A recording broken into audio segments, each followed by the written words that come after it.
우리나라 민법 2조에 보면 신의 성실의 원칙이라는 그런 규정이 있습니다. 그러니까 권리의 행사와 의무를 이행하는 데 있어서는 신의를 쫓아서 성실하게 해야 된다라는 것을 규정하고 있는 거죠. 이것은 권리와 또 의무의 양 당사자가 행사하는 그 권리나 의무를 이행함에 있어서 신의 있게 또 성실하게 행동해야 된다라고 하는 민법상의 대원칙입니다. 줄여서 신의칙의 원칙이다라고 말하기도 하는데, 이것은 상대방의 정당한 이익을 고려하고 상대방의 신뢰를 저버리지 않도록 행동해야 하고 또 그 형편에 어긋나지 않아야 된다라고 하는 그런 원리를 담고 있습니다. 이런 신의 성실의 원칙은 사회 공동생활의 어떤 구성원으로서의 법률 관계를 형성할 때 상대방에게 기대되는 어떤 행위의 방식, 다시 말해 신뢰할 수 있고 또 그런 신뢰의 근거에서 거래가 이루어지게 될 것이다라고 하는, 그래서 그 거래 당사자의 상대방의 어떤 그런 기대하는 이익이 보호가 돼야 되고, 상대방은 그 거래 상대방에게 또 정당한 기대를 저버리지 않아야 된다라고 하는 것이죠.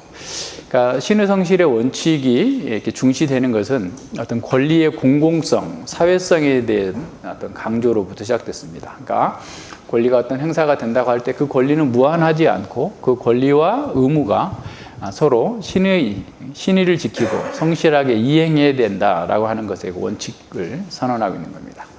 이런 신의칙은 당사자 간의 어떤 권리와 의무를 어떻게 보면 특정하기도 하고 또 정확한 의무의 내용이 어떤 것인지를 확정하는 그런 기능도 하고 또 권리와 의무의 내용을 수정하는 기능도 합니다. 왜냐하면 너무 지나치게 권리를 보호하거나 또 의무가 지나치게 부과됐을 경우에는 사회 통념상 벌어지고 있는 신의칙의 원칙에 맞지 않는다라고 해서 그것을 수정하는 거예요. 그런 과정들이 있는 거죠. 세상의 법에서도 계약이 체결된 경우에는 그 계약을 성실하게 이행해야 될 그런 의무를 규정하고 있고 그 계약을 깬 상대방에게는 합당한 어떤 벌칙 규정을 둠으로써 계약을 성실하게 이행하도록 강제하고 있습니다. 그런 면에서 보면 오늘날 그리스도인들이 하나님과 맺은 그 언약의 신의 성실의 원칙 또한 모르고 있는 것 같아요. 그러니까 하나님께서 우리와 맺은 그 언약이 무엇인지를 모르고 있고 그 언약 규정과 언약 규정에 담겨져 있는 그 신의 성실의 원칙을 모르기 때문에 하나님께서는 자기에게 무한하게 책임을 져줘야 된다고 생각하면서도 자신이 하나님 앞에서 행해야 될 바에 대해서는 너무 가볍게 생각하고 있는 것이죠. 이 교회에 대해서도 마찬가지입니다. 우리가 교회와 세례로서 언약을 맺고 교회의 정회원으로서의 그 정관에 동의하고 그 규약에 참여한다고 한다면 그것은 신의 성실의 원칙에 따라서 그 일을 해야 된다라고 하는 것을 우리는 말하지 않아도 거기에 들어가야 돼. 근데 요새는 사람들은 말은 하면서 또 그렇게 안 하니까 어떤 교회에서는 아예 서약서를 받아요. 그래서 도장을 본인이 찍고 서명 날인하게 해가지고 그거를 이렇게 정관 뒤에다가 붙여놓기도 하는데 사실 그것도 필요한 조치인 것 같아요.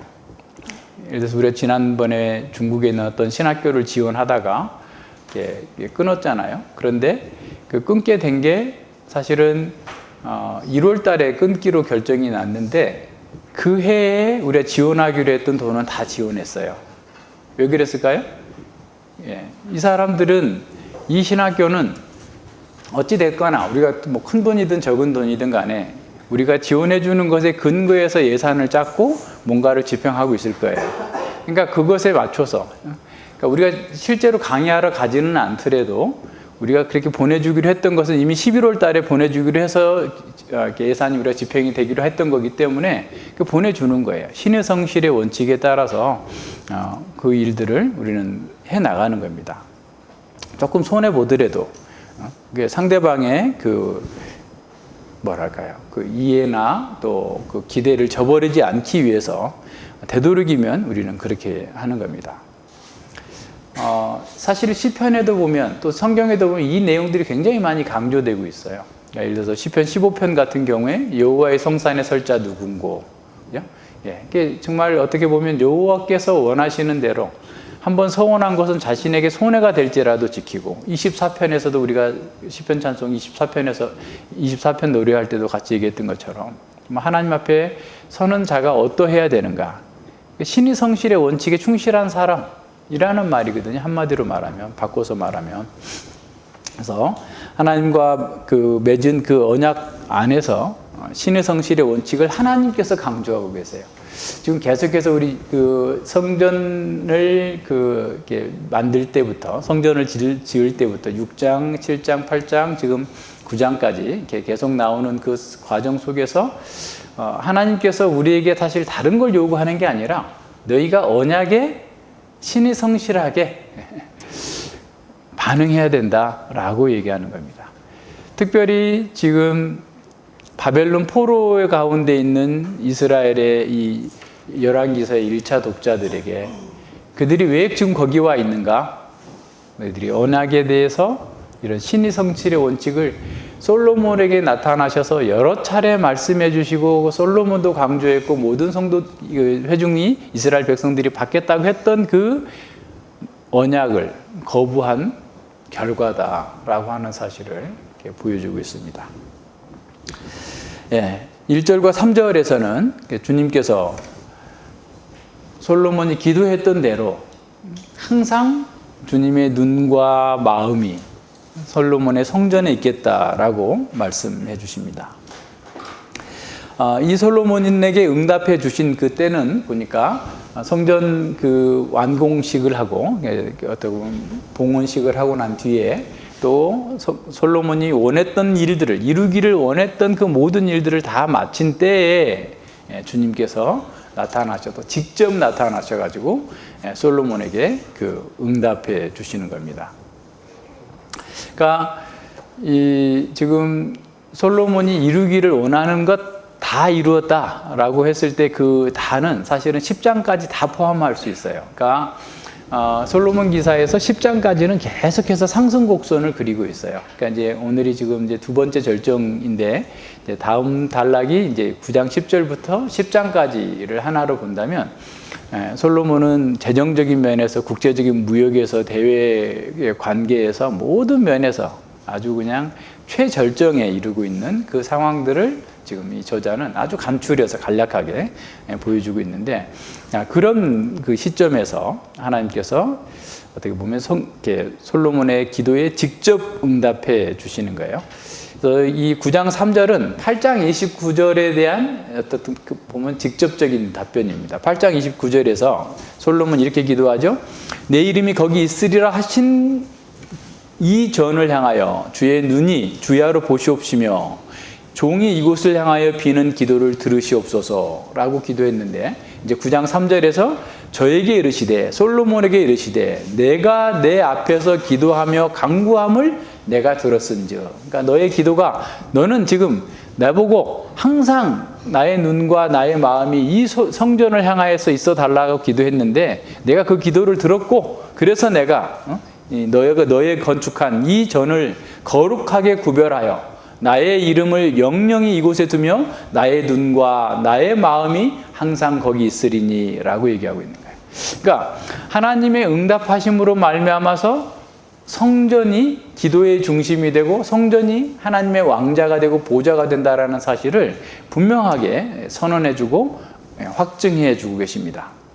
그러니까 하나님의 백성들은 개인적으로나 국가적으로나 고난이나 어려움을 당하게 될 때 예루살렘 성전을 향하여서 기도하면 하나님께서 그 마음에 거기에 두시고 그 눈을 두시고 그 귀를 거기에 두시고 사람들의 간구를 들으시고 응답해 주시겠다라는 거예요. 그러니까 성전 중심으로 생활하도록 모든 백성들에게 하나님께서 그렇게 나타나시고 또 그 가운데 성전 가운데 그 이름을 영영히 그곳에 두고 보좌를 삼으신다라는 말이에요. 보좌를 삼으시고 그들과 함께 하시겠다라고 약속하시는 겁니다. 그러니까 성전은 하나님의 다스림이 시작되는 것인 동시에 백성들이 영광의 왕께 기도하고 영광의 왕을 만나는 그런 장소인 거죠. 하나님께서 성전에 자신의 이름과 자신의 눈과 자신의 마음을 두시겠다라고 약속하신 그 성전 속에서 하나님께서 백성들을 다스리시고 그래서 백성들은 평안과 안식을 누리게 되고 기쁨을 누리고 또 기도를 통해서 하나님께 마음껏 나아가며 하나님의 교제에 영원한 교제에 참여할 수 있는 은혜를 주신 겁니다. 솔로몬은 백성들에게 권면하면서 성전 봉헌식 마지막에 그 마지막 권면의 말로 우리 하나님 여호와께 온전히 헌신하라라고 이렇게 권면했었는데 솔로몬은 그 이스라엘 백성들이 단지 성전과 성전 제의에서 끝나는 것이 아니라 하나님께 온전히 마음을 드리고 헌신하여야만 그 복을 누릴 수 있다. 그것 자체가 복이다라고 했던 것을 강조했었죠. 그러니까 하나님께서도 역시 마찬가지예요. 나의 마음이 거기 있겠다. 너희들의 마음이 여기에 있으면 나도 그 마음을 거기에 합하겠다. 그러니까 마음과 마음이 만나는 장소. 하나님의 마음과 우리의 마음이 만나는 장소가 성전인 거예요. 하나님께서 당신의 눈과 마음을 항상 성전에 고정해 주시겠다라고 하는 그 약속의 말씀은 백성들의 그 무엇보다도 큰 위로와 기쁨을 주었을 것입니다. 하늘의 하늘이라도 감당할 수 없는 그 하나님의 영광의 그 임재를 하나님의 백성들이 누리고 있고 그 가운데에서 복을 누릴 수 있게 됐다라는 것은 이루 말할 수 없는 큰 복이죠. 그래서 하나님께서 이스라엘의 지키시는 자가 되시고 이스라엘의 찬양뿐만 아니라 이스라엘의 신음과 고통 소리까지도 다 들으시고 응답해 주시겠다라고 약속해 주고 계십니다. 이 약속은 오늘날 성전인 교회에서도 말할 수 없이 동일한 위로와 기쁨을 줍니다. 하나님께서 성전인 교회를 눈동자처럼 지키시고 마음을 다해 사랑하시고 우리의 기도에 민감하게 반응하십니다. 하늘의 하나님께서 성전인 교회에서 우리 마음 깊숙한 곳에 솟아나는 그런 탄식과 아픔을 귀를 기울이시고 마음을 합하여 주십니다. 우리의 기도와 우리의 찬양을 들으십니다. 강팍하고 패역한 이 시대 가운데에서 하나님께서 우리에게 말씀을 주시고 안식과 평강을 누릴 수 있도록 다스려 주십니다. 보호하십니다. 이것이 하나님께서 우리에게 주시는 가장 큰 복이에요. 그러니까 이것을 모르는 사람들은 그러니까 이제 자꾸 다른 걸 찾는 거예요. 그러니까 하나님과 함께 있는 것이 가장 큰 복이라는 사실을 이렇게 모르거나 가볍게 생각하는 사람들은 그거 말고 다른 거 하는 거예요. 그러니까 하나님의 손에 있는 선물에만 관심이 있지 하나님의 마음에는 관심이 없는 거죠. 그래서 마음도 늘 하나님께 가 있는 게 아니라 다른 쪽에 가 있는 거예요. 이런 면에서 이렇게 잘 돌아봐야 됩니다. 자, 그런데 그렇게 하나님께서 내가 내 이름을 두고 내 마음을 두고 내 눈을 거기다 둘 건데 두 가지 조건이 있다. 첫 번째, 긍정적인 거예요. 만일 이렇게 하면 너희들이 복을 누릴 것이다. 두 번째, 만일 너희들이 이렇게 하지 않는다면 너희들은 고통을 당할 것이다 라고 하는 두 번의 만일, 기도 속에 두 번의 만일이 담겨 있어요. 그래서 그걸 이렇게 살펴보면 우리가 어떻게 하나님의 복을 계속해서 누릴 수 있는지 또 어쩌다가 우리가 고통을 당하게 될 것인지 사실은 원리는 동일합니다. 4절과 5절에 보면 솔로몬은 성전 건축 자체가 하나님의 그 축복이 자동으로 보장되지 못한다는 것을 하나님께서 말씀해 주고 있어요. 그러니까 네가 다윗처럼 다윗 행함같이 마음을 온전히 하고 바르게 하여 내 앞에서 행하며 하나님께서 역시 마음을 요구하시는 거예요. 수만의 천천의 만만의 수양의 기름을 요구하시는 게 아니라 너희들의 마음 다윗과 같이 온전한 마음으로 내 앞에서 행하며 내가 내게 명한 대로 너희가 정말 하나님께 마음이 있다면 내가 내게 명한 대로 온갖 것을 순종하게 될 것이다 라는 거예요. 그 온갖 것은 나의 법도와 율례를 지키면 내가 내 아비 다윗에게 화하여 이르기를 이스라엘 위에 오를 사람이 내게서 끊어지지 아니하리라 한 대로 너의 이스라엘 왕위를 영원히 견고하게 하려니와 그랬어요. 그러니까 내가 하나님께서 그 성전에 이름을 두시고 마음과 눈동자로 그 지켜보고 계신다 할지라도 그것을 누리는 것은 너도 다윗과 같이 온 마음을 바르게 행하여서 하나님께서 명하신 온갖 것을 지켜 행하고 율례와 법도를 지켜 행한다면 네가 기도했던 것 다윗의 집을 영원히 견고케 하시옵소서라고 했던 그 기도를 들어주실 것이다 라고 약속하시는 거예요. 성전은 자판기가 아니에요. 자판기에 500원짜리 동전 딱 넣고, 요새는 1000원짜리 지폐도 들어가죠? 또 카드도 들어가대요. 카드도 딱 넣고 누르면 이렇게 음료수가 나오는 것처럼, 하나님께서 내가 원하는 것을 누르면 자동으로 툭딱 떨어지게 만드는 것이 아니에요. 하나님과 우리가 인격적으로 만나는 곳이어야 돼요. 부부가 결혼을 했는데 인격적인 교제가 없으면 그건 이미 깨진 부부예요. 그러니까 인격적인 교제가 있어야 하나님과 우리가 그 속에서 서로 사랑하고 하나님의 은혜를 서로 나누고 하나님을 찬양하고 기뻐하면서 그 속에서 살아가는 그 복을 누리게 되는 겁니다. 그러니까 오히려 성전은 하나님과 인간이 맺은 언약을 갱신하고 확정하고 확증하면서 그 언약이 성실하게 이행되도록 하는데 아주 중요한 기능을 하는 거예요. 그러니까 만약에 하나님의 언약이 없다면 성전은 비어 있는 거예요. 아무 의미가 없는 거예요.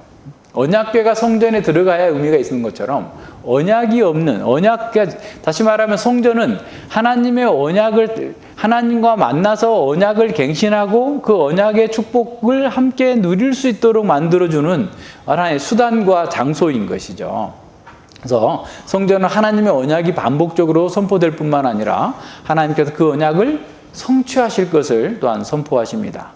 하나님의 명령과 법도와 규례를 우리에게 내려주심으로 말미암아서 그 백성들이 그 언약에 순종하는, 그리고 순종하기를 기도하면 그 일을 이루어 주시겠다라고 하는 것이죠. 그러니까 하나님께서 원하시는 것은 어떤 물질이나 유형의 재물이 아니라 우리의 마음입니다. 마음을 온전히 하고 바르게 하여, 외적인 순종의 문제가 아니라 마음의 문제입니다. 하나님께서 원하시는 것은 죄에 대해서 통회하면서 진정으로 하나님을 사랑하고자 하는 그런 간절한 열망인 것이죠. 그래서 다윗은 시편 51편 17절에서 이렇게 말씀합니다. 하나님의 구하시는 제사는 상한 심령이라 하나님이여 상하고 통회하는 마음을 주께서 멸시치 아니하시리이다. 상하고 통회하는 마음으로 주님께 나아가면 주님께서 그를 받아주실 거다라는 겁니다. 솔로몬이 언약을 소중히 여기고 다윗처럼 그 마음을 온전히 하여서 하나님의 말씀에 순종한다면 그가 바라는 영원한 나라를 상속받게 될 것입니다. 하나님은 영원한 왕조를 세우심으로써 다윗에게 주신 언약을 실행해 나가실 것입니다. 솔로몬이 하나님과 맺은 언약을 신의 성실의 원칙에 따라서 순종한다면 그는 자신이 구한 대로 영원한 왕조를 받고 하나님의 복을 누리게 될 것입니다. 우리에게도 마찬가지예요. 우리가 마음을 다해서 주의 언약을 신실하게 지킨다면 하나님의 복을 누릴 거예요. 순종 그 자체가 복입니다. 그래서 모세가 신명기 10장 12절에서 13절에서 이렇게 말씀하죠. 내가 오늘날 내 행복을 위하여 내게 명한 여호와의 명령과 규례를 지킬 것이 아니냐. 그러니까 여호와께서 우리에게 이 율법을 주신 것은 짐으로 우리를 그냥 강탈해서 우리에게 뭔가를 뜯어내려고 하는, 어떻게 보면 불공정한 계약을 맺어서 우리를 족쇄로 묶어놓으려고 하시는 것이 아니라 우리가 진정으로 복을 누리고 행복하고 안식을 누리도록 하기 위해서 주셨다라고 얘기하고 있는 겁니다. 하나님은 자충족하시는 분이에요. 우리가 아무것도 없어도, 이 세상에 아무것도 없어도 하나님은 행복하시고 만족하시고 기뻐하시는 분이에요. 우리 때문에 그런 게 아니에요. 스스로 만족하시는 분이에요. 오직 하나님만 그렇게 해요. 우리가 그런데 하나님과 언약을 맺음으로써 우리가 어떻게 보면 우리는 1000% 남는 장사고 하나님은 한 5%, 2% 남는 장사밖에 안 돼요. 우리는 전부 다 남는 장사예요. 무한히 남는 장사를 하고 있는 거예요. 하나님의 언약 안에 속해 있다는 것 자체가 티끌과 먼지 같은 쓰레기 같은 인간에게 찾아오셔서 우리의 언약의 당사자를 삼으신 것. 우리 에스겔 16장에 봤잖아요. 적신으로 태어나가지고 그 피도 닦아주지 않는 그 상태에 있는 우리가 하나님의 신부가 되고 하나님의 왕후가 되는 그러한 복을 누리게 되는 거예요. 무엇으로도 비교할 수 없어요. 그와 같은 복을 우리가 누린 거예요. 어떻게 보면 하나님 편에서 보면 불평등한 계약인 거죠. 하나님께서 남는 게 하나도 없고 다 우리한테 주시기 위한 계약이에요. 결국은 하나님은 자신의 계약을 이행하시기 위해서 자신의 독생자까지 죽이셔야만 했던 그런 불공정한 계약이 우리에게 맺어진 거예요. 그러니까 이 율법의 언약이 우리를 족쇄매고 우리를 불행하게 하고 우리에게 짐이 된다고 하는 생각은 누가 준 생각이에요? 사단이 준 생각이에요. 태초에 아담 하와에게 사단이 찾아와서 그런 거잖아요. 야, 네가 왕이라며. 그럼 네 맘대로 해야지. 네 맘대로 하지 못하는 게 무슨 왕이냐? 네 맘대로 해. 그럼 네가 하나님같이 될 거야. 왜 하나님을 네 마음의 왕자에 모시고 살아야 돼? 말이 되는 거야? 그건 네가 아무리 잘났다고 해도 너는 아니야 라고 했던 거예요. 사단의 말입니다. 언약이 조건적인 것은 그 언약 안에 신의 성실의 원칙을 따라서 행해야 된다라는 암묵적인 함의가 담겨져 있는 거예요. 집을 사고 팔 때 한번 생각해 보세요. 아니면 전세 계약서를 맺었을 때 한번 생각해 보세요. 거기에 특약사항이 나오죠. 계약을 이행하지 않으면, 매수인이 계약을 이행하지 않으면 어떻게 되죠? 살 사람이 예를 들어서 1억짜리 집인데 1,000만 원 계약금을 냈어. 그랬는데 계약을 이행하지 않아. 그러니까 이렇게 살 사람이 마음이 변했어. 아니 1,000만 원, 난 안 사겠어요. 그러면 그 1,000만 원 계약금 떼는 거예요. 나 포기하고 그 돌로 달라고 할 수 없어요. 1,000만 원 포기해야 돼요. 파는 사람이 아니야 나 안 팔래. 그러면 계약금의 2배를 돌려주기로 약정이 돼. 약정이 거기 계약서에 보면 들어있어요. 거기 아예 그냥 2배로. 그러니까 1,000만 원 받았으면 2,000만 원 돌려줘야 돼. 그러니까 자기 돈 1,000만 원 보태서 돌려줘야만 그 계약을 해지할 수 있어요. 왜 그렇게 해요? 계약의 안정성을 담보하기 위한 거예요. 계약은 왜 합니까? 계약이 이행되기 위해서 계약을 하는 거지. 그죠? 그냥 심심하니까 한번 해요? 나 집 하나 살 텐데 이렇게 하고 아이 취소 이렇게 하면서 그냥 계속 하고 다니면 사회가 어떻게 되겠어요? 안 되는 거예요. 고대에서도 이미 그걸 다 알고 있었어요. 그래서 언약을 체결하고 언약 규정이 정해지고 난 다음에 동물을 반으로 쪼개는 거예요. 염소 쪼개고 양 쪼개고 다 쪼개놓고 그 쪼갠 사이로 지나가는 거예요. 둘이서 계약 양 당사자가 지나가는 거예요. 어떻게 하겠다는 거예요? 만약에 이 계약을 깨는 사람은 쪼개버리겠다. 무시무시한 거죠. 그렇게 하면서 계약의 안정성, 다시 말하면 신의 성실의 원칙을 보장하고 담보하고자 했던 거예요. 근데 하나님과 맺은 계약을 너무 쉽게 생각하는 거예요. 쉽게 생각해. 어떤 사람이 월세 계약을 했어요. 1억에 50만 원 이렇게 주기로 했는데, 이분이 월세로 들어오겠다는 분이 들어오는 날짜를 좀 늦춰도 되냐. 그래서 한 2달 반 정도를 늦춰놨어. 그러니까 8월 말에 계약을 했다면, 8월 초에 계약했다면 10월 중순쯤에 들어오기로 계약을 한 거예요. 그러니까 이제 이 집 주인 입장에서는 상당히 어떻게 보면 손해보는 계약을 했는데, 근데 그 집 주인이 집을 팔려고 마음먹고 있었는데, 그로 인해서 일주일 안에 집이 팔려버린 거예요. 그럼 어떻게 해야 돼, 이제? 근데 이제 파는 조건이 어떤 거냐? 매수하는 사람의 조건이 내가 이 집에서 살아야 되니까 이 앞에 지금 계약 맺은 거 해지해줘라. 이 조건이 붙어 있어요. 그럼 어떻게 해야 돼요? 1,000만 원 물어줘야 돼요. 1,000만 원 물어주고 그 계약을 해지해야 되는 거예요. 일주일밖에 안 지났고 그 사람이 들어올 날이 2달 반이 됐는데도. 왜? 계약을 그렇게 했으니까. 계약 한 일주일만 미뤄놨으면. 그랬으면 1,000만 원 안 물어줘도 됐을 판인데 어쩔 수 없어요. 그거는. 계약의 안정성 때문에 그런 거예요. 그거는 어디로 가도 어떻게 할 방법이 없는 거예요. 그러니까 그건 이행해야 되는 마찬가지예요. 하나님 앞에서 하나님과 우리가 언약을 맺었다고 한다면 그 언약을 하나님께서도 반드시 지키셔야 되고 우리도 반드시 지켜야 돼요. 그러니까 하나님께서 우리 창세기에서 공부한 것처럼 하나님께서 우리에게 언약을 베푸실 때는 일방적이고 단독적으로 이루신 거예요. 하나님의 입장에서 보면. 그러나 언약의 상대방인 우리 입장에서는 어떻게 해야 돼요?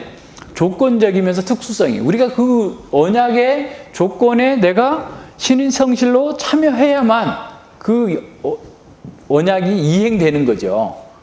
쉽게 말하면 내가 월세 1,000만 원을 월세 100만 원씩 내고 살기로 했다고 해놓고 보증금 1,000만 원에 월세를 100만 원씩 내기로 했는데 1년 동안 내가 월세를 만약에 안 냈다 그러면 어떻게 돼요? 지금 보증금 다 까먹어 버린 거죠. 내가 오히려 주인한테 200만 원 더 줘야 되는 상황이잖아요. 그러면서도 주인한테 뭘 이거 해달라 저거 해달라 계약 이행을 강제할 수 있어요? 이미 계약이 해지돼. 요새는 계약서에 딱 나와서 3개월 이상 월세가 밀리면 계약 해지다. 뭐 빼야 된다. 뭐 이런 식으로 다 써놨어요. 거기다가 보면 원룸 계약서에 보면 있죠. 하여튼 뭐 이런 방식으로 다 어떻게 보면 안정성을 갖고 있는 거예요. 그러니까 우리가 하나님께서 우리에게 일방적이고 단독적으로 언약을 성취해 가신다 할지라도 우리 입장에서 언약의 신실함이 없이 하나님께 뭘 해, 이거 해달라 저거 해달라 해가지고 될 수 없다라는 거예요. 일반 상식적으로도 그렇죠? 그죠, 건호? 네. 그러니까 분명하게 생각해야 돼요. 하나님께서는 우리에게 일방적으로 단독적으로 모든 것을 언약을 이루실 거예요. 하나님은 하나님 편에서 신실하시기 때문에 이루셔요. 하나님은 일양 미쁘시기 때문에 하나님께서 약속하셨던 대로 자기를 부인하실 수 없으니까 다 이루어 주시는 거예요. 언약의 축복을 주실 뿐만 아니라 언약적 저주까지도 행하실 거예요. 그런데 우리 입장에서는 조건적인 우리의 계약의 상대방에서는 그 계약을 누리기 위해서는 그 계약과 언약의 조건들에 충실하게 따라가야 되는 겁니다. 따라서 솔로몬과 솔로몬의 그 백성들, 이스라엘 백성들은 언약의 말씀에 순종하는 것으로 그 복을 누릴 수 있도록 하나님께서 말씀해 주시는 거예요. 자, 하나님께서 기도의 응답으로, 솔로몬의 기도의 응답으로 솔로몬과 그의 자손들이, 하나님의 백성들이 다윗의 언약에 약속한 대로 성취해 주실 거예요. 그런데 그 언약의 상대방인 그 사람들이 하나님의 말씀에, 언약의 신의 성실의 원칙에 따라서 순종해 나갈 때 그 조건적으로 이루어질 것이다 라고 말씀하고 있어요. 시편 기자들의 탄식과 탄원과 또 구원을 요청하는 그 기도가 어디에서 근거하고 있다고 보세요? 다 여기에 있어요. 언약에. 주께서 이렇게 하시겠다고 언약하셨으니 이루어 주시옵소서. 다윗의 기도에서 계속해서 반복되고 있는 게 그거잖아요. 나는 주님 앞에서 정말 마음을 다해서 주의 뜻을 따라서 주의 법을 행하였나이다. 그런데 저 악인들이 나를 공격하고 내 말을 왜곡하고 나를 짓밟고자 하는데 주께서 언약하신 대로 구원해 주시옵소서 라고 기도하는 거예요. 사실 회개도 마찬가지예요. 우리가 회개한다라는 것도 언약을 범했기 때문에 다시 언약 안으로 들어오겠다라는 것이죠. 회개한다라는 게 그런 거잖아요. 하나님과 맺은 그 언약을 내가 어겼으니 주여 제가 회개하고 돌이킵니다. 주께서 다시 저를 마땅히 있어야 될 자리에 놓아주시고 보아주시고 저를 인정해 주시옵소서라고 얘기하고 있는 겁니다. 언약이 없다면 우리가 하나님과 어떤 관계를 맺겠어요? 그러니까 언약 속에서 하나님께서 우리를 만나주시고 우리와 동행하시기를 원하고 또 우리가 하나님을 이렇게 만나기를 원하시는 거예요. 자, 6절과 9절에 보세요. 이게 동일한 내용인데 조금 더 확산됩니다. 두 번째 만약. 네가 만약에 그렇지 않는다면. 그죠? 솔로몬을 비롯해서 하나님의 백성들이 하나님께 불순종하여서 하나님의 계명과 법도를 지키지 않고 우상을 섬긴다면 어떻게 될 것인지에 대한 비참한 결과를 소개해 주고 있어요. 만일 너희나 너희 자손이 아주 돌이켜 나를 쫓지 아니하며 만일 너희나 너희 자손이 아주 돌이켜 나를 쫓지 아니하며 그러니까 하나님께서도 이들이 조금씩 흐트러졌다 다시 돌아올 거 다 인정하고 있어요. 인간이 진토임을 아세요. 그죠? 너희들이 완벽하게 지킬 거다. 기대하고 완벽하지 않으면 다 죽일 거야. 이렇게 위협하시지 않아요. 그죠?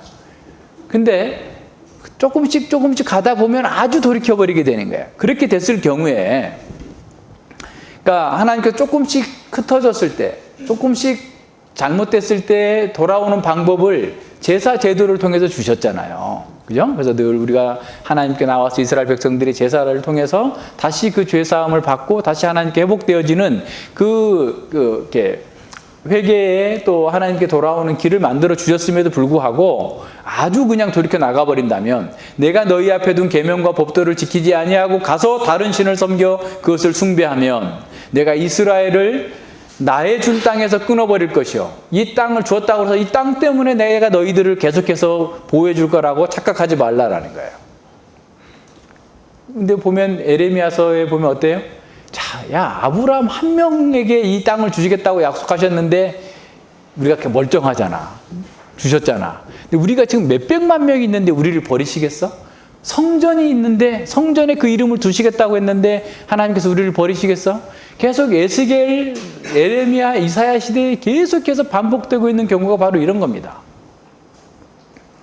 내 이름을 위하여 내게 거룩하게 구별한 이 전이라도 내 앞에 던져버리리니, 내 이름을 두겠다고 했던 이 전마저도 내가 다 던져버릴 거다라는 거예요. 그래서 이스라엘은 모든 민족 가운데 속담거리가 이야기거리가 될 것이며, 이 전이 높을지라도 무릇 그리로 지나가는 자가 놀라며 비웃어 가로되 여호와께서 무슨 까닭으로 이 땅과 이 전에서 이같이 행하셨는고 하면 대답하기를, 저희가 자기 열조를 애굽 땅에서 인도하여 내신 자기 하나님 여호와를 버리고 다른 신에게 부종하며 그를 숭배하여 섬김으로 여호와께서 이 모든 재앙을 저희에게 내리심이라 하리라. 하나님께서 가상적 상황을 통해 만들어 가지고 대답을 해주는 거예요. 엄청난 강조입니다. 그래서 내레이티브 문맥에서, 그러니까 서사적인 구조에서 직설법인 대화가 나왔다는 것은 보통 3배, 4배로 중요한 거예요. 그러니까 우리말로 표현하자면 똑같은 폰트의 글자가 11포인트로 글자가 있다가 지금 갑자기 대화체의 글이 나왔다 그러면 40포인트를 이렇게 키워가지고 크게 강조하고 있는 거예요. 하나님께서 너희들이 만약에 범죄했다면 이방 사람들이 지나가다 쟤들 왜 저랬대? 아, 저놈들 자기를 조상들을 애굽에서 구원한 그 하나님을 버리다가 저렇게 됐대 라고 할 거라는 거예요. 엄청난 지금 강조로 사람들의 마음을 막 두들기고 있는 거예요. 이런 경고를 받고 있는 겁니다.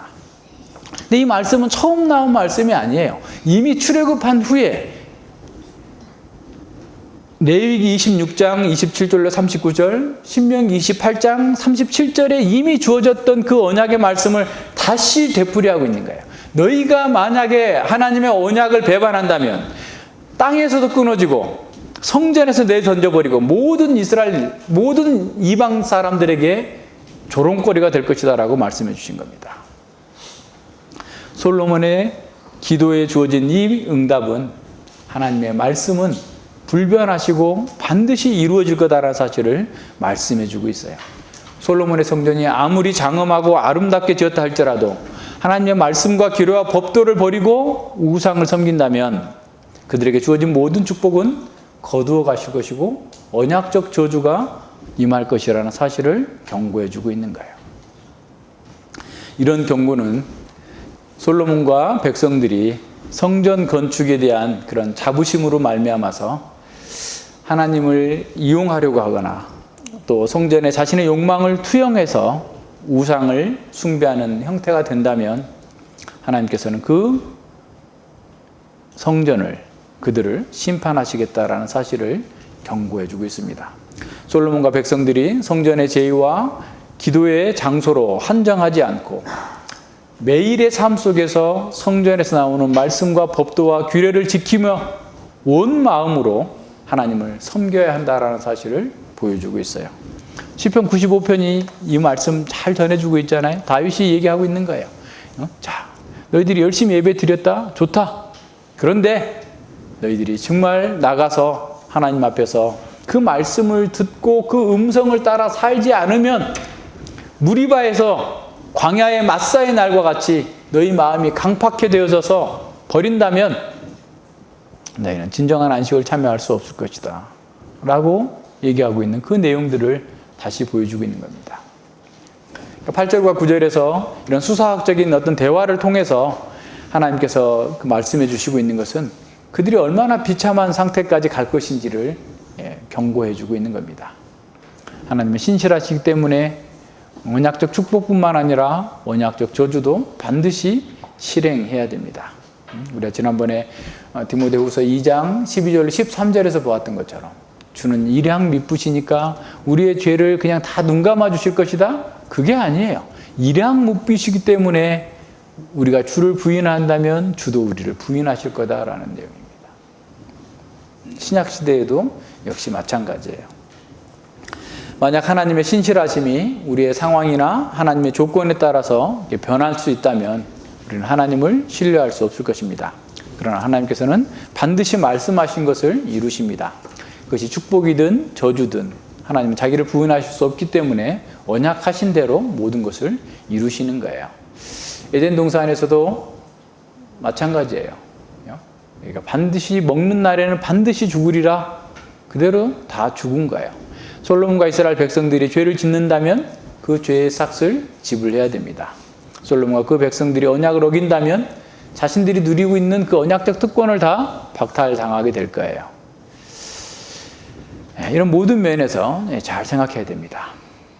범죄한 인생들이 맞이해야 할 그 멸망을 겪게 될 것이다 라고 선언하고 있는 거죠.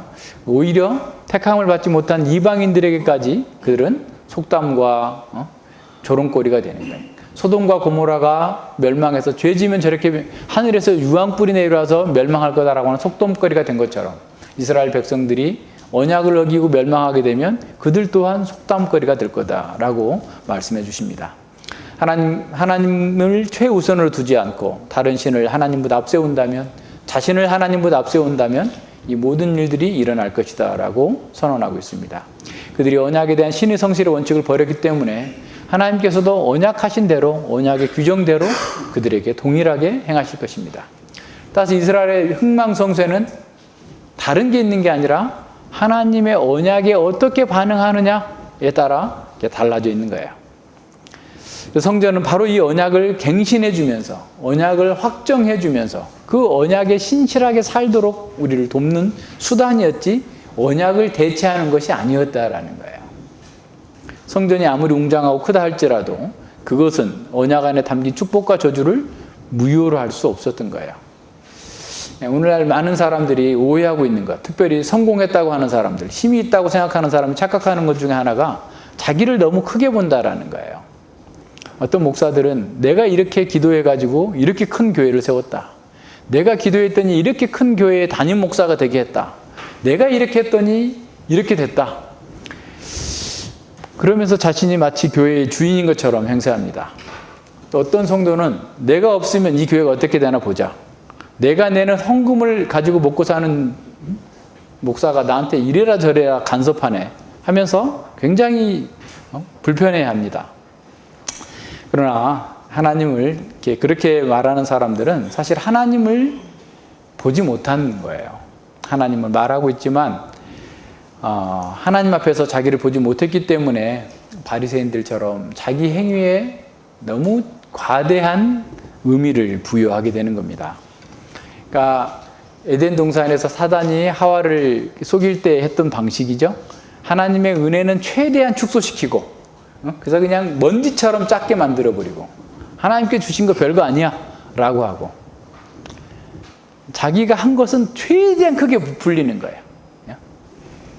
황소개구리가 황소처럼 되려고 했던 개구리 엄마처럼 그냥 아세요? 시연이? 몰라요? 위에 동화책 많아요. 빨리 글을 배워서 동화책 읽으세요. 어떤 청개구리가 그랬어요. 엄마, 엄청 큰 소를 봤어요. 그랬더니 엄마가 이만큼 커? 아니 그보다 훨씬 커요. 이만큼 커? 계속 공기를 빨아들여가지고 풍선처럼 배를 넓게 했는데 아니에요, 그보다 커요. 그래서 어떻게 됐겠어요? 배가 터졌어요. 죽은 거예요. 하나님 앞에서 우리가 그렇게 한 게 대단한 겁니까? 우리가 뭐 조금 헌신한 게 대단한 거예요? 근데 그걸 막 부풀려 그냥 부풀려. 그래가지고 막 얼마나 어깨에 힘주고 다니는지 몰라요.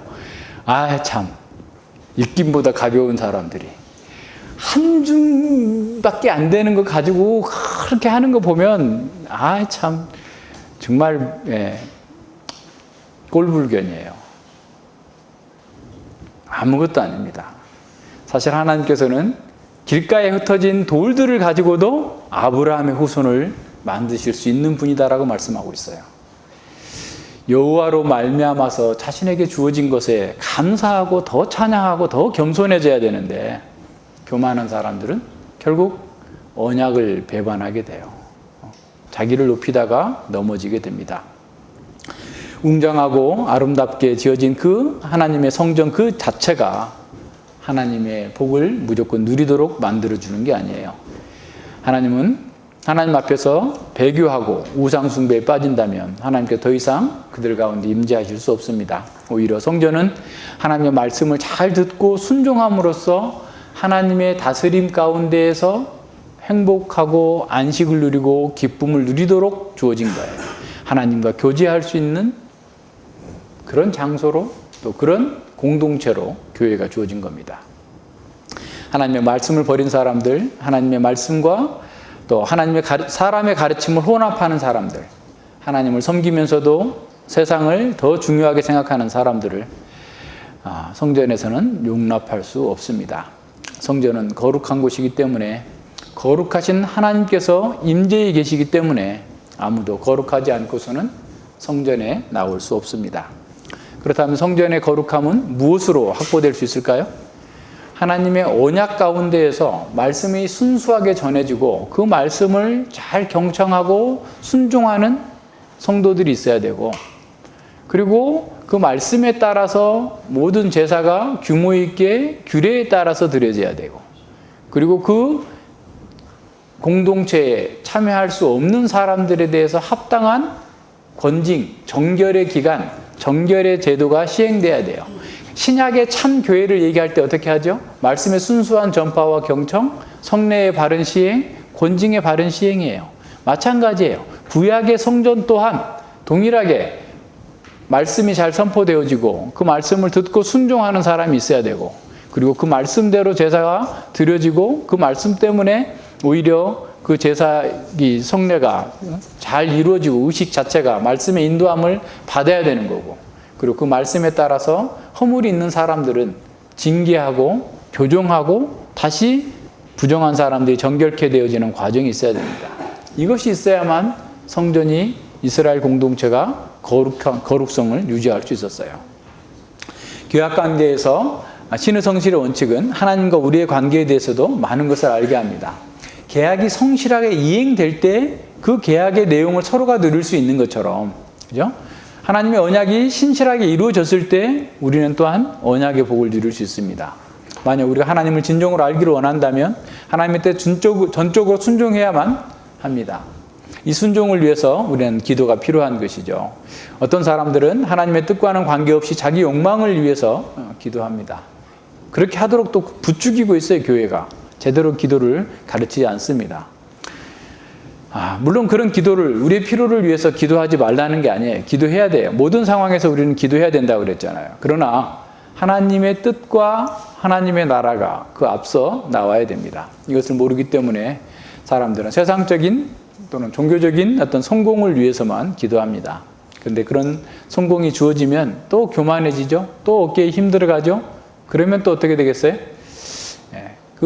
그들의 성공이 올무가 돼요. 회개의 기회마저도 잃어버리게 됩니다. 자기는 잘하고 있다고 생각하기 때문에 그렇습니다. 언약의 하나님을 아는 사람은 정직하게 하나님, 제가 무엇을 하기를 원하십니까? 라고 기도하는 사람입니다. 하나님의 말씀이 명확하게 선포되고 하나님의 말씀이 분명하게 그 의미가 드러났음에도 불구하고 고의로서 그 말씀을 순종하지 않는다면, 만약 어떤 행동이나 어떤 악한 그런 습관에 빠져 있다면, 그 삶 속에서 뭔가 분별하지 못하고 있다면, 죄가 남아 있다고 한다면 우리의 부르짖는 것은 소용없을 뿐만 아니라 하나님 앞에서 외람된 것입니다. 우리는 불순종 가운데에서 남은 생애 전체의 말씀을 듣는 것보다 5분 동안의 순종으로 더 많은 것을 배울 수 있다라고 어떤 사람이 이렇게 얘기해요. 평생을 말씀을 들었어요. 그런데 순종할 의사도 없고 순종하지도 않아요. 안 바뀝니다.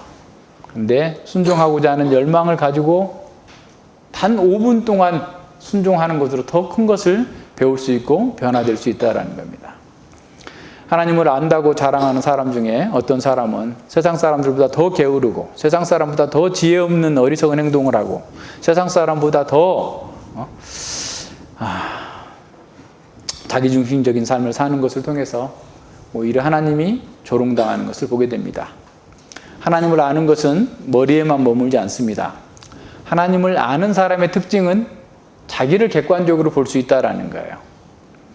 자신을 과대평가하거나 자신을 누가 칭찬한다면 오히려 부끄러워하고 더 조심하는 사람입니다. 하나님을 아는 사람은 전인을 통해서 그리스도를 닮고자 하는 그런 열망을 이렇게 나타냅니다. 이것이 없는 사람은 유대인과 같은 오류에 빠지게 돼요. 바로 로마서 2장 1절로 2절에서 이렇게 말씀합니다. 그러므로 남을 판단하는 사람아 물론 누구든지 내가 핑계치 못할 것은 남을 판단하는 것으로 내가 너를 정죄함이니 판단하는 내가 같은 일을 행함이라.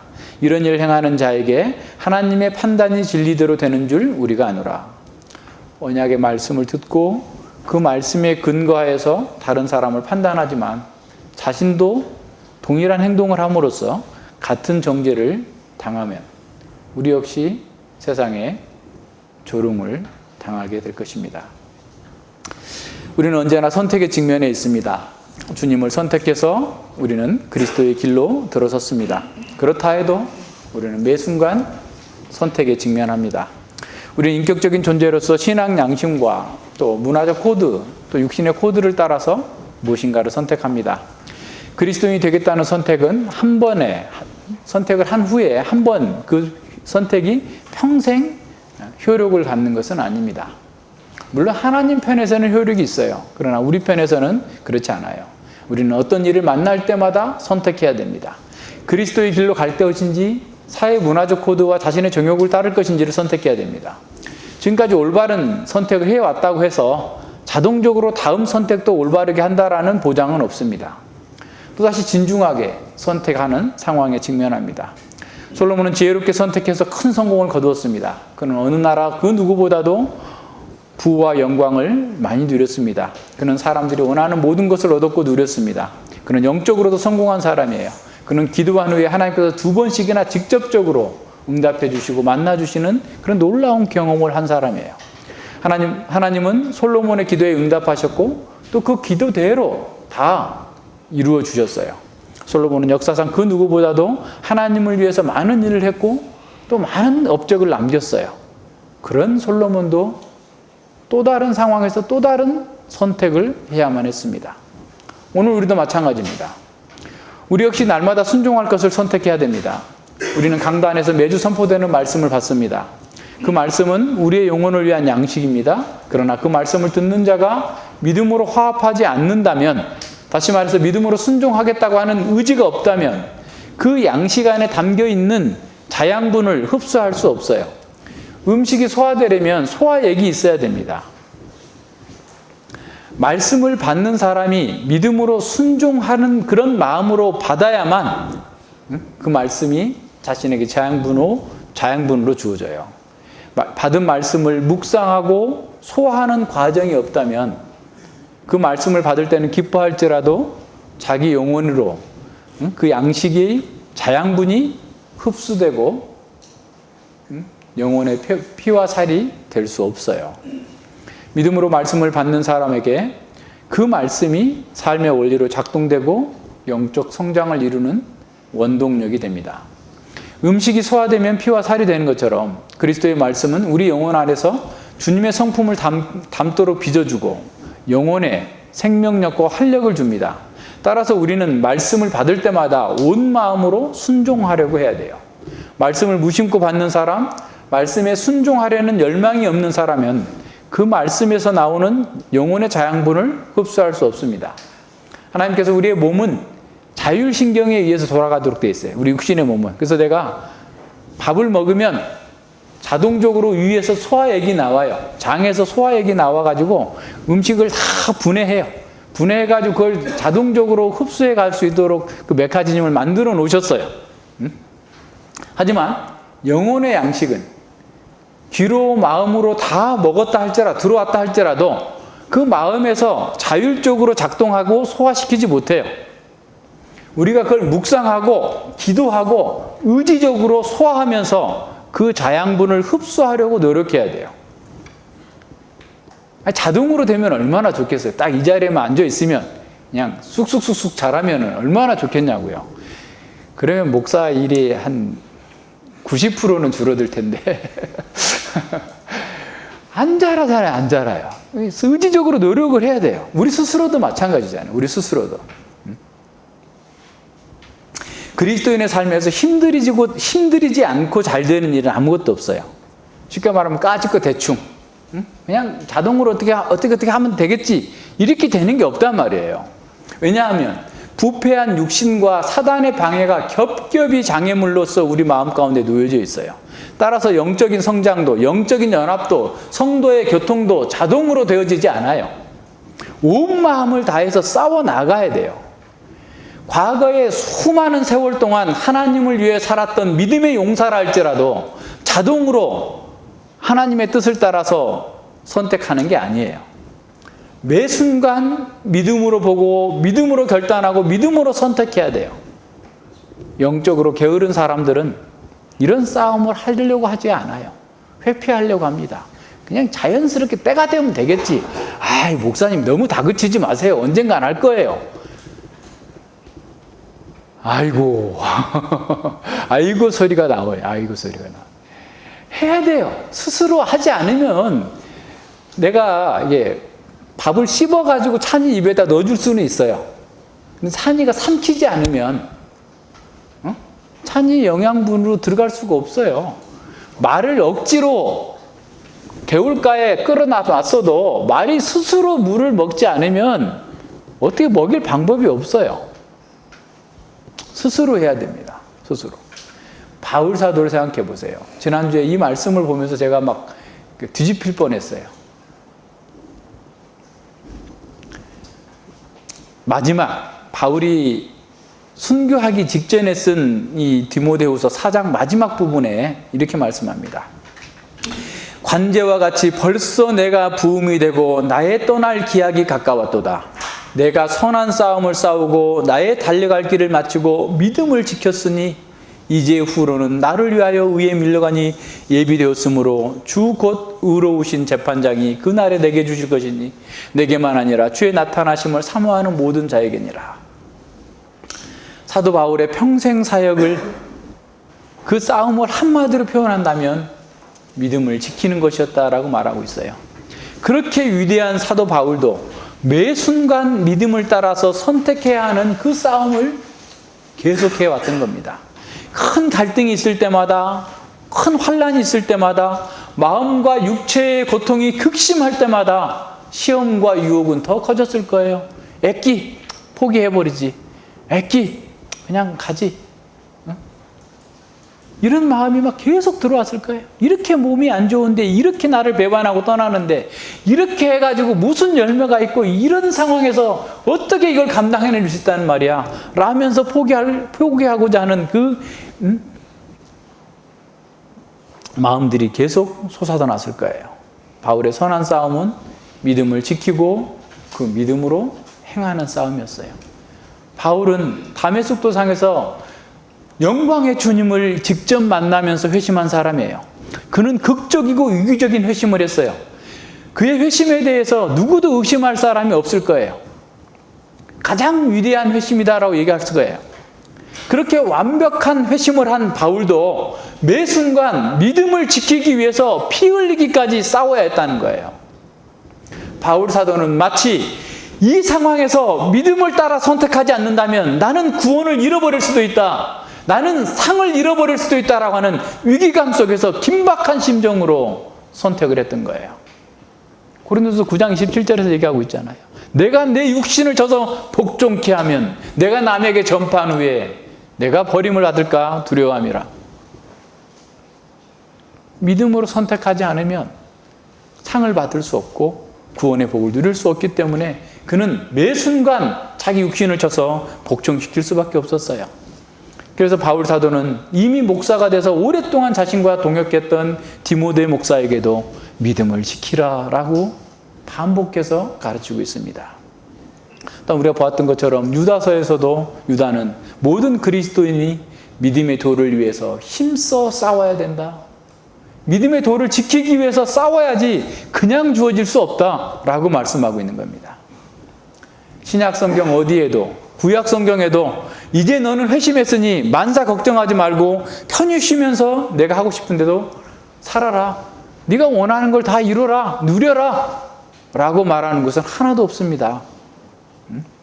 왜 그렇게 열심히 하느냐? 하나님께서 해주실 텐데 그 성령님을 의지하면 되는 거지. 네가 그렇게 열심히 하는 것은 성령을 의지하지 않고 네 육신의 에너지로 살려고 하는 거다라고 하는 것은 전혀 없어요. 오히려 위대한 사도들은 신앙이 더 깊어지고 더 나이가 들수록 더 오랜 신앙의 경륜이 쌓일수록 더 강력하게 하나님의 말씀을 따라서 믿음을 지키라고 경고해 주고 있습니다. 베드로후서 3장 17절과 18절 보세요. 그러므로 사랑하는 자들아 너희가 이것을 미리 알았은즉 이것을 미리 알았다. 이미 거짓자들이 나타나서 말씀을 잘못 해석하고 온갖 신비주의와 율법주의와 잘못된 종말론을 계속해서 가르치는 것을 너희가 이미 알고 있었으니까 그런 무법한 자들의 미혹에 이끌려서 굳선데 떨어질까 조심하라. 너희들이 이미 믿음이 있고 구원받았고 교회를 이루고 있고 믿음의 경륜이 상당히 올라갔다 할지라도 너희들 또한 그 상황에서 잘못 선택하면 굳센 데서 떨어질 수 있다. 정신을 차려라. 라고 말씀하고 있어요. 베드로 사도도 본인이 순교할 날이 얼마 남지 않은 그런 상황에서 지금 이렇게 말씀하고 있는 거예요. 우리 주 예수 그리스도, 우리 주 곧 구주 그리스도 예수 그리스도의 은혜와 저를 아는 지식에서 자라가라. 저를 아는 지식에서 최선을 다해서 자라가라. 이미 믿은 사람들이에요. 다 진리를 알고 있는 사람들이에요. 그럼에도 불구하고 끝까지 믿음을 지키기 위해서 계속해서 최선을 다해서 자라가고 믿음을 선택해야 된다라고 가르치고 있는 거예요. 그래야만 영광이 이제와 영원한 날까지 너희 모두에게 있을 거다라고 선언하고 있습니다. 베드로 사도는 미혹하는 자들이 이미 너무 많으니까 영적인 긴장감을 가지고 어떤 선택에 직면해 있을 때마다 믿음에 합당한 선택을 하기 위해서 최선을 다하라고 권면하고 있어요. 오랫동안 신앙생활을 한 사람들이 이 정도면 됐지, 이제 좀 쉬자라고 하면서 머물러 있지 말고 계속해서 성장하기 위해서 전력 질주하라라는 거예요. 히브리서 12장에서도 동일하게 나오죠. 온전케 하신 그 주를 바라보면서 끝까지 이 경주를 완주하라. 끝까지 이제 됐어. 그럼 됐어. 이제부터는 좀 여유 있게 해. 저도 한때 그랬어요. 청년 때 내가 엄청 열심히 공부했어요. 어느 누구보다도 우리 교회 그 당시 교회 청년들 그 누구보다도 열심히 성경을 공부해서 나보다 10년 먼저 온 사람보다도 더 이제 알게 됐다. 이 정도면 됐지. 그러니까 이제 내가 이것 좀 해야 되겠어. 이렇게 좀 할 거야. 오류예요, 오류. 되긴 뭐가 됐어요? 아무것도 된 게 없어요. 지식적으로 아는 것 가지고 됐다고? 아무 소용 없어요. 무기력하게 쓰러질 뿐입니다. 하나님을 선택하는 것이 아니라 세상을 선택하고 세상의 영광을 선택하고 자기 만족을 선택하는데 픽픽픽 다 쓰러지게 되는 거예요. 그러면서 만족이 있겠어요? 거기서 행복이 있겠어요? 결코 없습니다. 여러분이 이 자리에서 하나님의 말씀을 듣는 것은 그 어떤 것보다도 복된 일입니다. 하지만 우리가 그 말씀을 믿음으로 화합하지 않는다면, 묵상과 기도로서 소화시키려고 노력하지 않는다면 우리의 선택은 과거의 방식과 별로 달라지지 않을 거예요. 하나님의 말씀을 따라서 선택하기보다는 자기의 정욕과 세상의 영광을 따라서 선택하게 될 것입니다. 솔로몬이 19살 내지 20살에 왕이 됐어요. 거의 제가 생각하기에는 거의 35년 이상 하나님의 말씀에 따라서 지혜롭게 선택해 왔을 거예요. 다시 말하면 이 사람이 60세에 죽었으니까 55세까지는 계속해서 바른 선택을 해서 이스라엘 나라를 굳건한 반석에 두었을 거예요. 어떤 사람은 20살까지, 20년 동안만 그랬다라고 하는데 제가 보기엔 훨씬 그 이상입니다. 늙어서 그랬다고 11장에 보면 늙어서. 그러니까 이스라엘에서 늙었다면 50세 이후예요. 그러니까 적어도 55세 이 정도 됐을 때까지는 35년 동안 바른 선택을 했어요. 잘해왔어요. 그런데 그 늙어서 그 5년 동안 잘못된 선택을 했기 때문에 그는 평생 쌓아온 그 모든 것들이 다 물거품이 되게 하고 자신과 이스라엘을 위기에 빠뜨리게 된 거예요. 솔로몬은 세상 사람들이 갈망하는 그 모든 것들을 소유했습니다. 누구도 경험해보지 못한 지혜와 경륜을 가지고 있었고 모든 것을 누렸어요. 그러나 그는 하나님의 언약에 근거해서 선택해야만 했습니다. 그가 많은 성공을 했어도, 돈이 많았어도, 큰 권력과 명성과 지혜가 있었다 할지라도 자동으로 하나님을 선택하지 않은 거예요. 못한 거예요.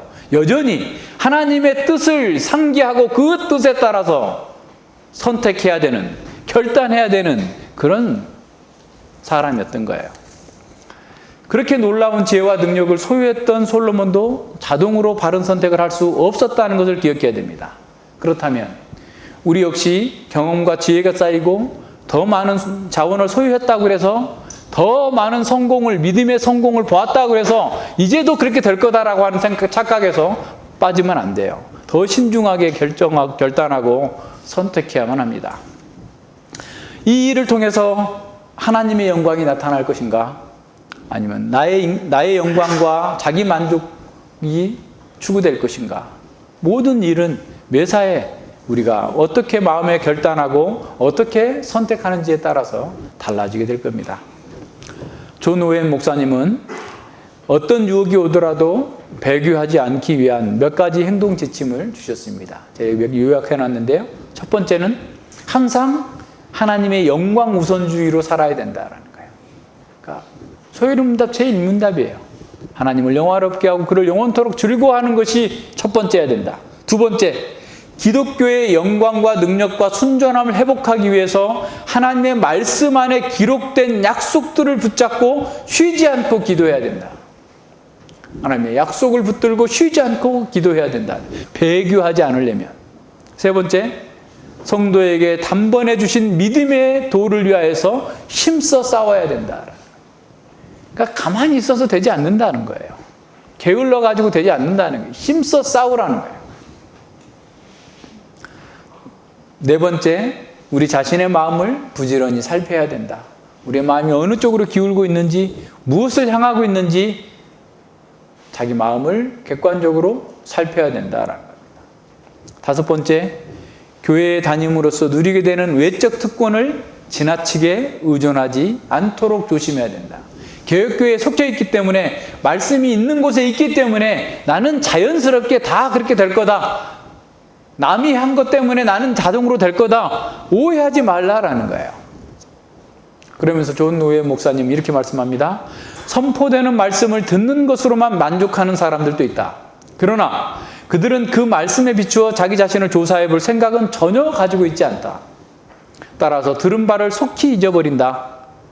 그들은 마치 거울로 자기 생긴 얼굴을 보고 가서 그 모양이 어떠한 것을 곧 잊어버리는 사람과 같다. 만약 이것이 사실이라면 그렇게 많은 사람들이 말씀을 듣는데 왜 전심을 다해 그 말씀에 순종하는 자가 그렇게 적은가? 우리가 영적 선물을 가지고 있으므로 절대 배도하지 않게 될 것이라고 생각함으로써 자신을 속이는 일이 없도록 조심해야 할 것이다. 핵심을 찌르는 거예요.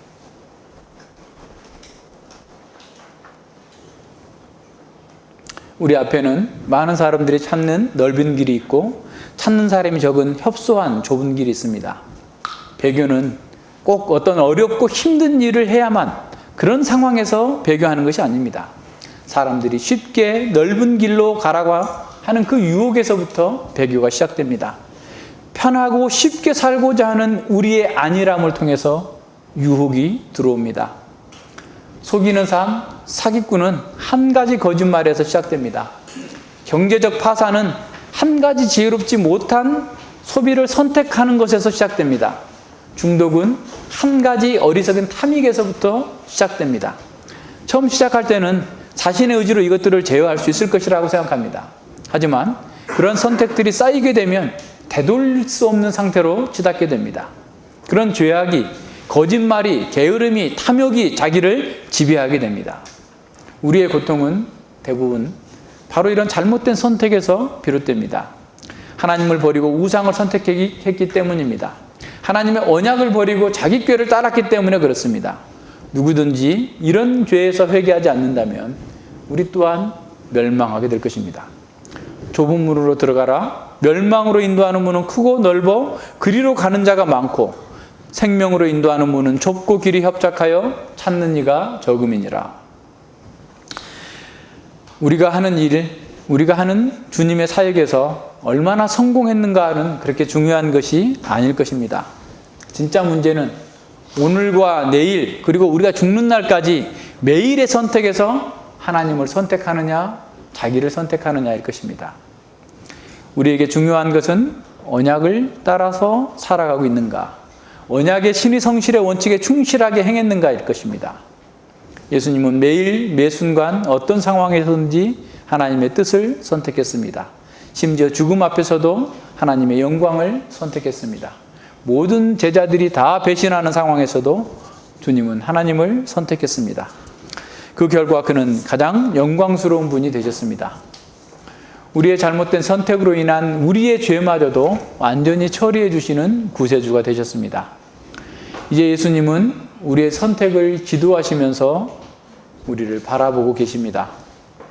우리가 주님을 선택하는지 세상을 선택하는지 우리를 지금 지켜보고 계십니다. 우리는 주님의 선택을 따라서 선택할 때 진정한 생명과 영광을 얻습니다. 만약 우리가 그분과 다른 것을 선택한다면 사망과 고난과 수치와 조롱을 당하게 될 것입니다. 주님의 말씀대로 좁은 길로 가는 사람은 잠시 잘못된 선택을 할 때조차도 주님의 올바른 선택을 의지합니다. 우리가 잘못됐다 할지라도 주님께서 내 죄를 짊어지셨으니 내가 회개하고 돌이키면 주께서 나를 새로운 길로 인도하실 것을 믿고 의지하면서 더 힘있게 주님께 나아갑니다. 주님의 교회 안에서, 주님의 사람들 안에서 우리는 우리의 선택을 점검하면서 함께 좁은 길로 가야 합니다. 사람들이 찾지 않는 이 좁은 길이 바로 주님께서 함께 동행하는 길이고 생명이 있는 길이고 영광의 길입니다. 기도합니다. 하나님 아버지 감사를 드립니다. 주님께서 솔로몬의 기도에 응답하심으로써 우리가 어떻게 하나님의 복을 누리고 하나님의 은혜 가운데 참여하며 하나님의 영광을 배울 수 있는지를 다시 한번 점검케 하여 주시니 감사를 드립니다. 하나님께서 우리의 신실하지 않음을 다 아시면서도 우리에게 이렇게 말씀해 주시는 것은 참으로 우리가 스스로 할 수 있어서가 아니라 주님께서 우리에게 이루어 주신 그 구원의 공로 안에서 우리가 힘있게 주의 말씀을 따라 살면 그렇게 해 주시겠고 그 복을 주시겠다고 약속하시는 것으로 저희들이 받고 감사함으로 받습니다.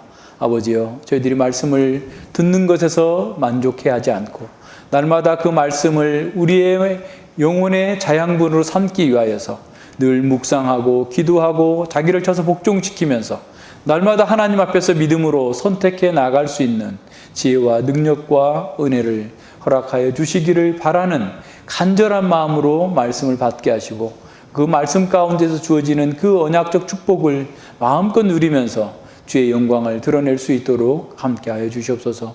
우리의 연약함 때문에 주님의 성령께서 저희들과 함께 하시고 주님의 그 백성들이 우리와 함께 공동체로 모여 있음을 알게 됩니다. 우리가 서로를 사랑하고 의지하고 또 격려하고 도전하며 하나님의 뜻을 함께 잘 선택해 나갈 수 있도록 거룩한 공동체가 되어질 수 있도록 함께 협력해 나갈 수 있도록 은혜 허락하여 주시옵소서. 감사드리며 예수님 이름으로 기도드립니다. 아멘.